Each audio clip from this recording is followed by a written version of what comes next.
বাচ্চা এই গাছ কত টাকা? বাবা এই গাছ একটাই আছে 500 টাকা। ঠিক আছে বেটা, এটা আমার ওখানে পাঠিয়ে দিও, ওখান থেকে টাকা নিও। ঠিক আছে দুর্গেশ, যাও এই গাছ।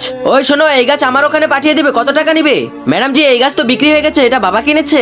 বাচ্চা আমি এটা নিয়েছি, তুমি অন্যটা নাও। না আমার এটাই চাই, তুমি বলো কত টাকা? ম্যাডাম জি 500 টাকা। এই নাও 1000 টাকা, এটা আমার ঘরে পাঠিয়ে দিও।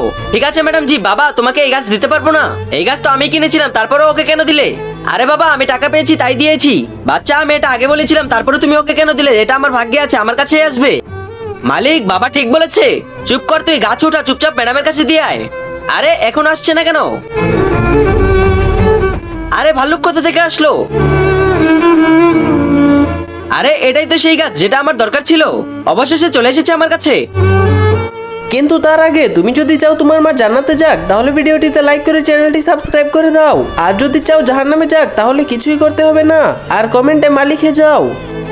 গাছ পাঠিয়েছো কিন্তু আমার ঘরে তো এখনো পৌঁছায়নি। আরে কি হয়েছে? বাচ্চা তোমাকে না বলেছিলাম এটা আমার ভাগ্যে আছে, আমার কাছে চলে এসেছে। আরে বাবা আপনি ঠিক বলেছেন ম্যাডাম জি, এই নেন আপনার টাকা, আমি গাছ বাবাকেই দিব।